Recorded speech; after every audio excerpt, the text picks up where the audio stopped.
Hello everybody and welcome back to D&D Blender. I am your humble host Tim, and with the new Dungeons and Dragons Honor Among Thieves movie coming out, I thought this would be a good time to go back and have a look at the previous Dungeons and Dragons movie. Now, a lot of people are pretty familiar with where is it? With this one here, the original Dungeons and Dragons from 2000. But very few people actually know that there are, in fact, three live actions Dungeons and Dragons movie. Technically, there are five Dungeons and Dragons movie. There is the animated one for Dragonlance, and there's also a CGI Choose Your Own Adventure movie as well. But for this month, we're going to be going through and reviewing all three of the original Dungeons and Dragons live action movie, and we're going to kick it off with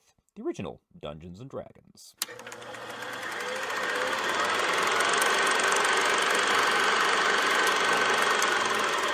The original Dungeons and Dragons came out in 2000 and really didn't do all that well. I only ever saw it when it originally came to pay TV, and at the time, I didn't really get a lot of what was going on in the film. Mostly because at the time, I didn't know anything about Dungeons and Dragons. Well, that is to say, I didn't play Dungeons and Dragons. I knew about Dungeons and Dragons. I knew it was a role playing game. I knew basically what the idea of it was about, but I'd never actually played.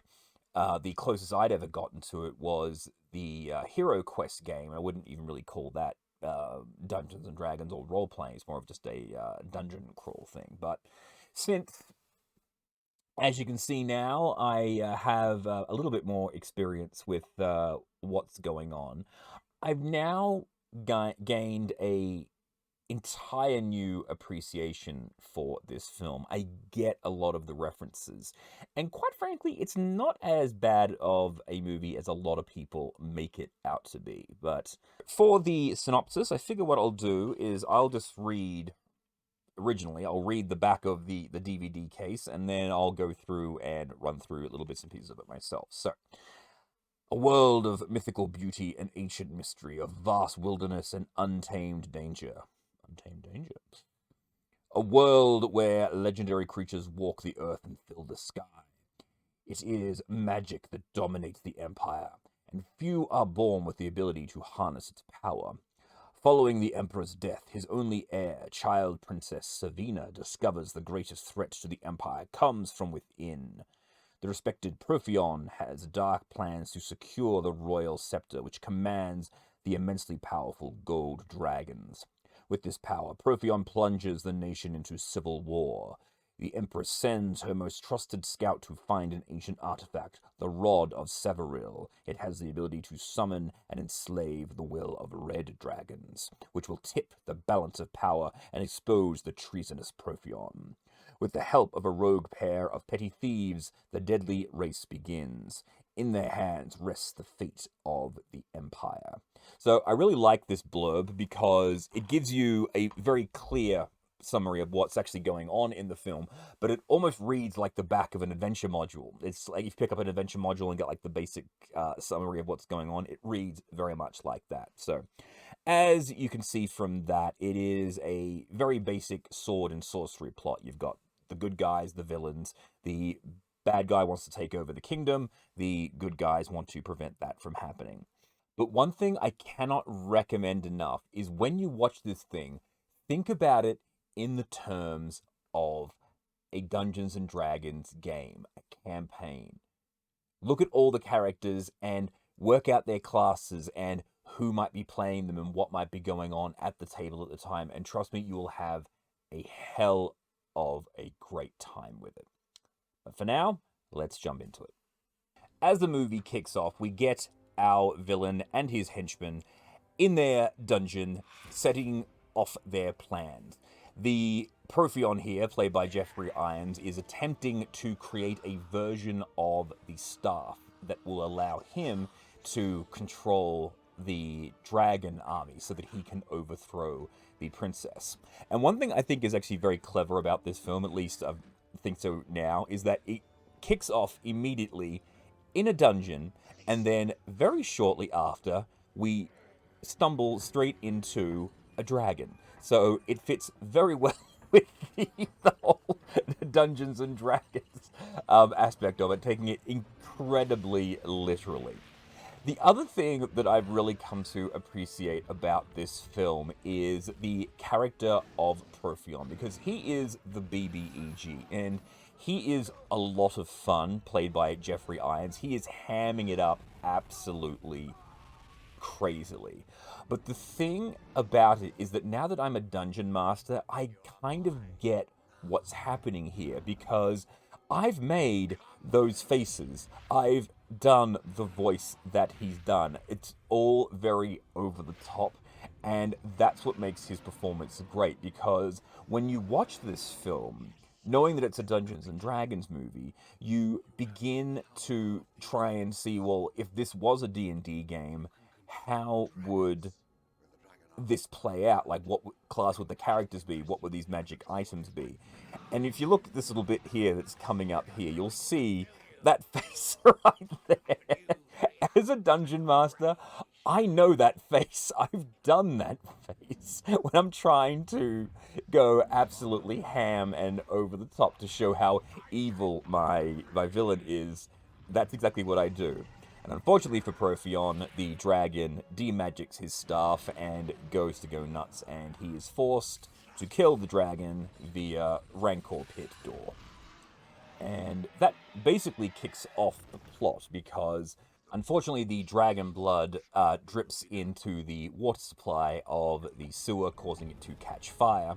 And that is seen by our two protagonists, who will be coming up in a moment, Ridley Freeborn and Snails, played by Justin Whalen and Marlon Wayans. And so these two guys hatch a plan that the mages of the city need to be taught a lesson. And so they decide they're going to break into the magic school. But at the same time, the Empress has found out that Profion is planning on trying to take the scepter from her via political means.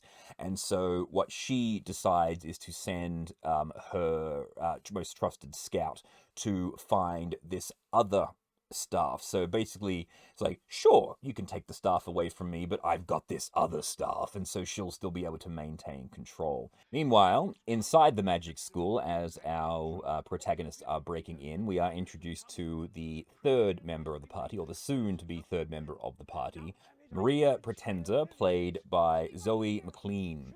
And she is attempting to help her her mentor, I guess would be the best word to describe him, to decode this scroll that has the location of the second staff, or at least how to get it. And while these two are stealing a bunch of stuff, Snails here accidentally triggers off an illusion which causes a dragon to pop out, or at least an illusion of a dragon, alerting Marina to their presence. And so she goes to investigate, and the party now forms. One thing I really like about this scene is, again, you can see the way that if you were running this as a D&D campaign, you can see how these particular characters would fit together. You start the campaign off with these two characters. You've got the two rogues, and then you've got the mage, and so you've got to find a way to get them together. And they get together by this little situation here. They get caught.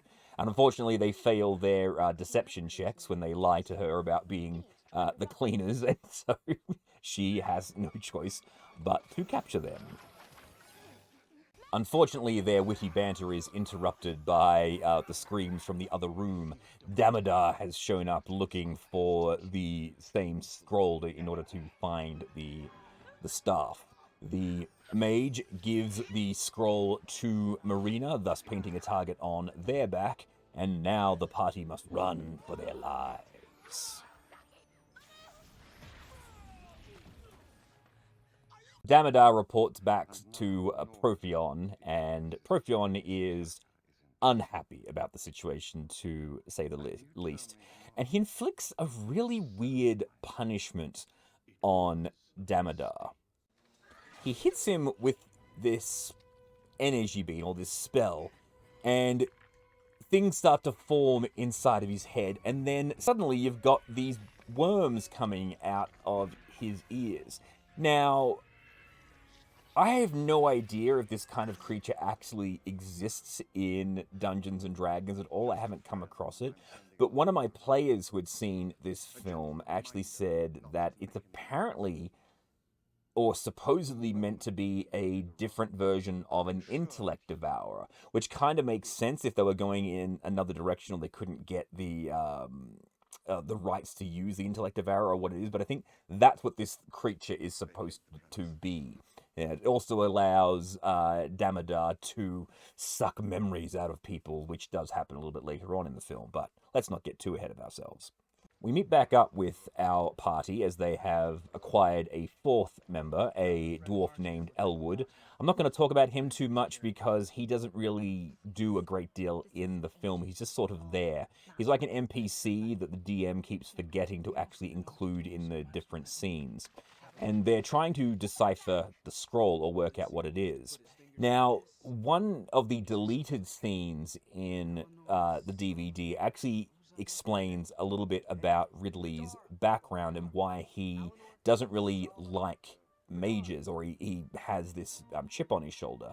And what happened was his father, who was a commoner, managed to work out a way to create a flying carriage using particular types of runes. That's why Ridley is able to decipher the scroll the way he does. He recognizes it as a spell similar to what his father uses.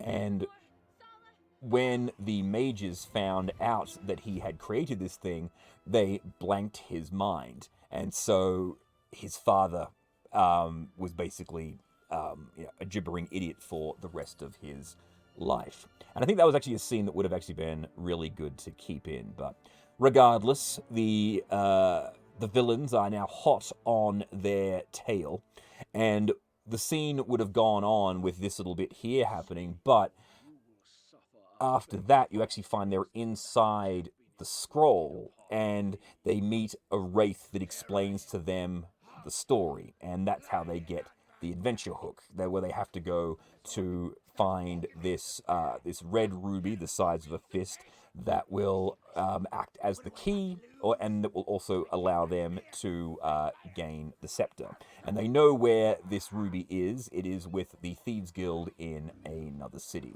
And so that's where they end up heading with the new party member, or the new NPC, the Elven Ranger, who is Norda. After a bar fight, they make their way out of the city, escaping from Damodar, and they make their way to the city of Antius and the Antius Thieves Guild, who is run by this gentleman, Xylus, who is played by Richard O'Brien, who is also Riff Raff from the Rocky Horror Picture Show, and I'm fairly certain the guy that wrote it as well. And he says to them that the ruby is actually the prize at the center of their maze, and this maze has never been beaten, so of course they have to send an adventurer in there in order to run through, and who better than, of course, our our resident thief, Ridley.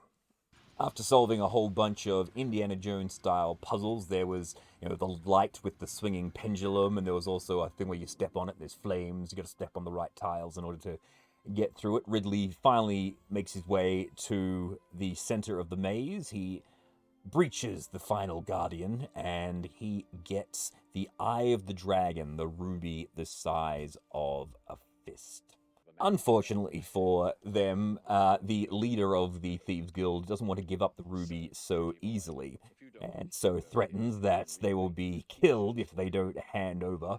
But fortunately, they are rescued by the arrival of Damodar and the Red Cloaks once more, who are hot on their tail.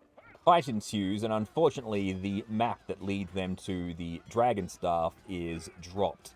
And this is where we find another familiar Indiana Jones trope, where the fight's going on, there's that one item on the ground, and people are struggling to find what it is or to find where it is. Marina is attempting to get the scroll back, and she gets captured by Damodar.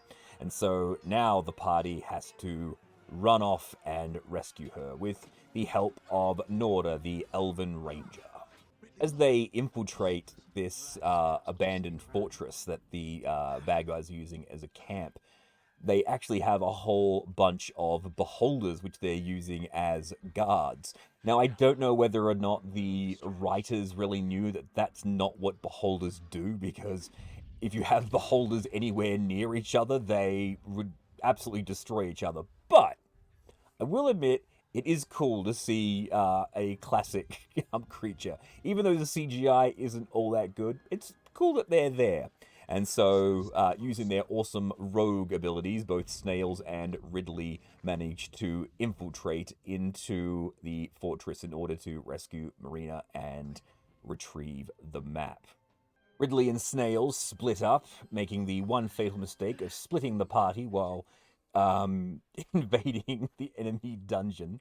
And while in Profion's bedroom, he does find the map, but he also, unfortunately, finds what I think is probably one of the coolest effects and traps in this movie. It's a rug of smothering, but the way that they've done it is they've created a pit of goo, and then they've decorated the top of it to make it look like a rug, and so he gets sucked into that, and unfortunately has to be rescued by the first person that shows up, which happens to be Profion.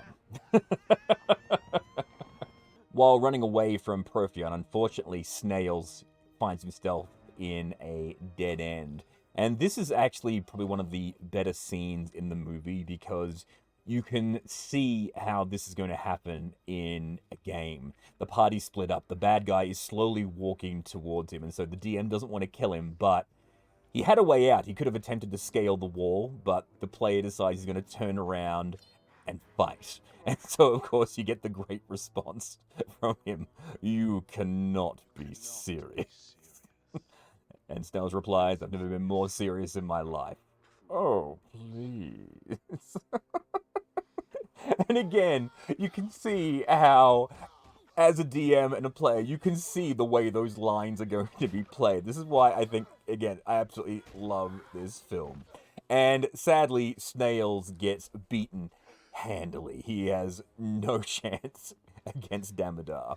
Ridley and Marina show up just in time to stop Damodar from putting the coup de grace on Snails, but this is a scene where, again, in a game, you know that your character, you don't want your character to die, but you want your character to go out in a good way. And this is a scene which I think is really, really good, because Snails is like on one hit point. He's about to get taken out, and Ridley is going to give the dragon eye to Damodar so that he can do it. But then Snails pulls out the scroll, smiles, and throws it, and gets killed. In a fit of rage, Ridley attempts to take out Damodar, and once more is beaten handily, because he doesn't have a magic weapon. Marina sees the magic pouch that Snails left, uses that to cast a spell that will disable Damodar. I think it's a lightning bolt or a ball lightning, possibly. I don't think it's a magic missile. And then she uses the magic to open up a portal so that they can escape.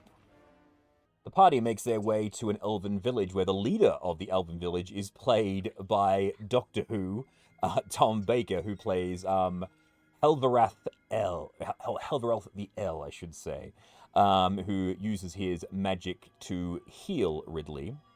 And he gets given a +3 magical sword. They don't say it's a +3 magical sword, but even look at that thing. That thing shines blue and green, so that is most definitely a +3 magical sword. I think the DM felt bad about him getting the absolute shit kicked out of him by Damodar, so gave him a weapon capable of turning the tide in the fight. And then the party heads off to find the staff of Savaril. They have the map, they have the eye, and now they know the location, and they have new magical weapons. It's time for them to infiltrate this cave and get the final treasure. But unfortunately, a wall of force caused them to split the party. So what I'm imagining has happened here is only one member of the the party showed up for this session, and so they had to split the party up. Actually, I'm just going to rewind a little bit because there's a great moment that happened just a few minutes earlier. So this is back as as they are infiltrating the temple just before Snails gets killed.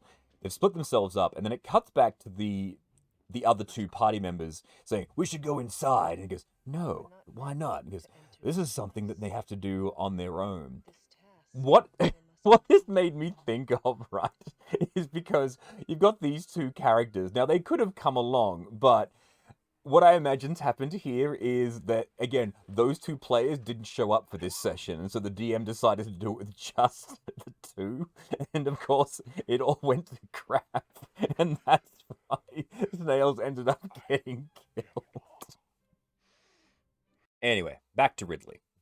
Using the Eye of the Dragon to open the door, he finds himself in this cave of wonders where he finally comes across a dead mage holding what he's been looking for, the Staff of Severil. Unfortunately, it is also being held by an animated skeleton, which is actually the original mage Severil, who explains to him that he was cursed for creating it to guard it, and that this particular staff holds a great evil. Whoever wields it will be cursed. So this is not a good item to have. But because Ridley is taking it with good intentions, Savaril gives it up to him. Back in the city, things are not going well. Profion has attempted to get the Council of Mages to take the staff away from the Empress. She has refused, and so they've broken up into factions, causing a civil war. The Empress is using her power to control the gold dragons, and the mages are using all of their magics in order to fight them. Ridley comes out of the cave to find that the entire party has been captured, and so has to give up the rod in order to free them. But then, of course, Damodar turns around and uses the typical evil villain moment of, "I lied." And so the party is forced to fight their way free while Damodar wanders off with the staff. With Damodar and the staff, Ridley has to fight his way to him, and he opens up a portal, making his way back to the city. Ridley is the only one close enough, and so he ends up jumping through the portal, leaving everyone else behind, once again splitting the party up in the most ridiculous way possible. Again, I think this was a situation where the DM had his epic finale plan, but no one else showed up. And so he had to run it with just the one person that did, or at least everyone was running late. Damodar gives the staff back to Profion, and then the real battle begins. Profion summons a shitload of red dragons through a portal, and now we have a massive dragon-on-dragon combat. And you see Jeremy Irons just going for it. Again, this is peak D&D Dungeon Master facial expressions. You know he was just absolutely going ham for it. Ridley then has his one-on-one duel with Damodar using his +3 magical elven sword. Again, I don't know whether it's a +3, but I like to think that it is. Damodar is still a much better fighter with his great sword, but Ridley, being the rogue, manages to do some rogue things. He gets backed into a corner, he leaps over the top and goes for the backstab, and then throws Damodar right over the edge. And you think that would be the end of Damodar, but unfortunately, it's not. Meanwhile, Profion is having the time of his life, absolutely hamming it up. It's crazy. Like I said, doing peak Dungeon Master movements. Ridley shows up and attempts to bring down the evil mage all by himself. The fight does not go well for him, unfortunately. Profion whips out a very powerful staff and just makes an absolute mockery of him, which is kind of embarrassing when you go to fight a spellcaster in hand-to-hand combat, but granted, he is a rogue. We don't know what class Profion is. He might have taken some levels in in Fighter? We're not really sure, but it is at this stage that finally the rest of the party shows up. Marina comes swinging in from the background, knocks Profion down, and knocks the staff out of his hand. Elwood, the dwarf, shows up and gets zapped, completely knocked out of the fight. He's down in one hit. And then our ranger friend shows up, and she also gets stunned. The fight immediately goes bad for them. So they've all shown up late to the party, literally to the party. And it's not until Ridley picks up the dragon staff that the fight finally turns. He can't defeat Profion in martial combat, but he thinks he can use the staff, but then he remembers that if you use the staff, you're cursed. Knowing that he can't wield the staff, he throws it down and destroys it, thus completely removing the ability of the red dragons to be controlled, which I think basically means that's the apocalypse of the world. Profion starts doing some weird magic thing. The Empress shows up finally, and she commands one of her gold dragons to eat the villain, thus ending the threat once and for all. In the epilogue at Snail's grave, Ridley places the Eye of the Dragon on there, which causes Snail's name to dissolve away from the rock. This is obviously giving Ridley a wish ability of some kind. Or maybe the DM just hand-waved because he really liked the character of Snails. And so, the party members all put their hands on the Eye of the Dragon, which transmutes them into magic missiles, I guess would be the best way to describe it. And they all fly off into the sunset for further adventures that we will never see because those characters aren't in the sequel. And that is the 2000 Dungeons and Dragons movie. Like I said, it's not a very good movie, but it's really not a bad movie at all. The only real problem that I had with it is the effects are a little bit lame and the pacing is a little bit off. Like, there's this whole build-up, but the climax of the film really just, like, rushes past, like, the Civil War with the dragons and all that fighting. It just sort of jumps straight at you. But if you're looking for a fun sword and sorcery film that is Dungeons and Dragons related, I think it actually works rather well. And really, the way that you need to watch this film is as I've been describing it. You think about this film in terms of an actual Dungeons and Dragons game being played. And you may wonder, like, why I didn't really talk all that much about the dwarf character or the elven ranger character. And the reason I don't is because they're barely in the film. I think the dwarf maybe has 5 or 6 lines in the whole film.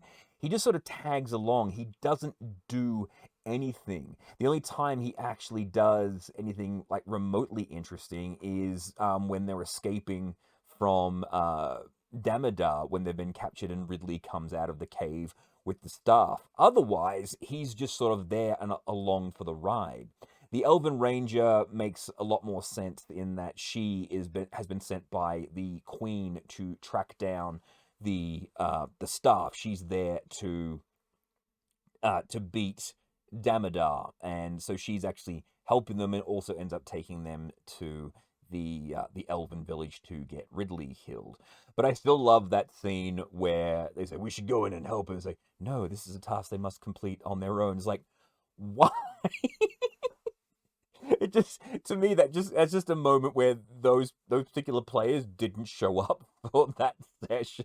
That's why they're waiting outside for it. So, yeah, if you're interested in watching a sword and sorcery film with a Dungeons and Dragons twist, then really Dungeons and Dragons will serve you right. You know, watch it with some friends or watch it with your party and just enjoy it. Don't take it too seriously, like all good Dungeons and Dragons games. So, anyway, come back next time where we will be reviewing Dungeons and Dragons 2: The Elemental Evil.